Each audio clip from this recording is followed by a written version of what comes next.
दोस्तों नमस्कार। आज हम बात करेंगे तलाक पे। तलाक वर्ड तो ऐसा लग रहा होगा कि ट्रिपल तलाक पे हम बात करने वाले हैं। सच में आप ट्रिपल तलाक खूब सुने होंगे, उसी से आप इसको रिलेट कर रहे होंगे। जब एनडीए की दूसरी सरकार थी तो उस पर ट्रिपल तलाक पे एक संशोधन किया गया और फैसला लिया गया एनडीए सरकार की तरफ से, जो काफ़ी काबिल तारीफ था। लेकिन हम उस ट्रिपल तलाक पे आपसे बात करने वाले नहीं, हम सीधे तलाक पे बात करने वाले हैं। जब हमारे गांवों में, शहरों में, कस्बों में, टोलों में जब तलाक की बात होती है, जब किसी के बीच में तलाक किया जाता है या तलाक की खबरें सुनी जाती है, तो हम कहते हैं कि लड़का और लड़की की शादी बेमेल थी, दोनों में कोई मेल नहीं था।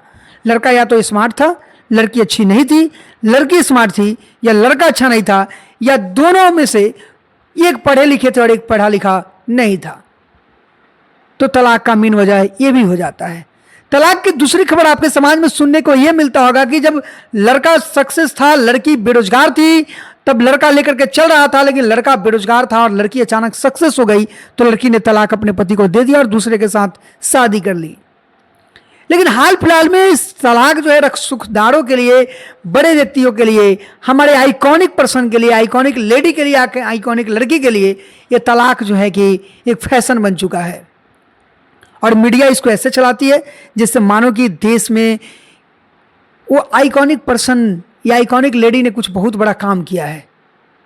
हमको ऐसा लगता है कि जिसको आप आइडियल मानते हैं, रोल मॉडल मानते हैं, जब वो तलाक ले लेते हैं और उसका न्यूज चलाया जाता है, चैनलों को काफ़ी टीआरपी मिलती है, लेकिन उसका असर हमारे बच्चों पे, हमारे समाज पे क्या पड़ता है, इस पे सोचना पड़ेगा।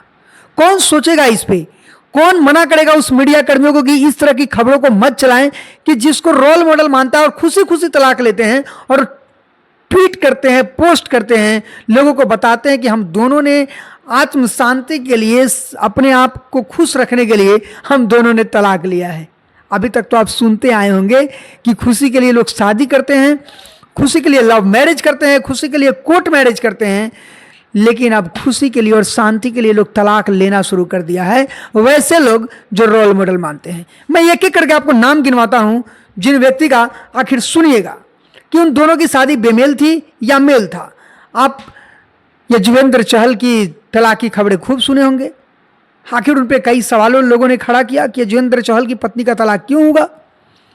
आप तलाक की बात हार्दिक पांड्या की सुने होंगे, उनके संपत्ति तक देने की बात तक सुन लिए थे। और जब बात बढ़ती है तो सबसे करेंट में तलाक की जब बात करेंगे हम, तो चित्रा त्रिपाठी और अतुल अग्रवाल के तलाक की बात करेंगे। चित्रा त्रिपाठी भी अच्छे न्यूज एंकर हैं और अतुल अग्रवाल भी अच्छे पत्रकार हैं। आखिर ये दोनों कहाँ से बेमेल थे? इन दोनों में तलाक की वजह क्या है? कौन बताएगा इन दोनों के तलाक के बीच की वजह?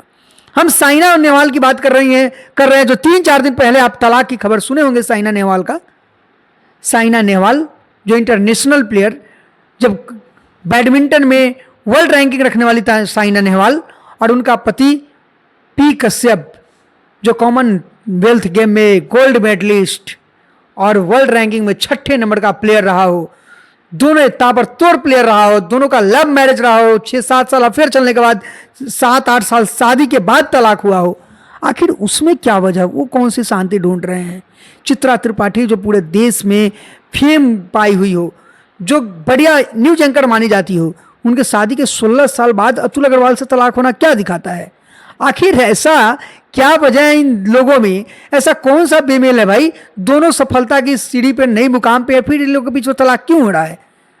बस हम चाहते हैं कि इस तरह की ऐसे लोगों की तलाक की जब खबरें आएँ तो पत्रकार कृपया करके ना चलाएं और बच्चों के बीच में ये खबरें ना जाएं, क्योंकि हम जिसको रोल मॉडल मानते हैं, जिसकी कहानियाँ पढ़ते हैं, जिसके बारे में हम जानते हैं, पूरा विकिपीडिया खोल के पर डालते हैं, उनके जब तलाक की खबर सुनते हैं तो हमको लगता है कि ये भी एक फैशन का पार्ट हो चुका है और आने वाले जनरेशन के लिए काफ़ी खतरनाक होगा।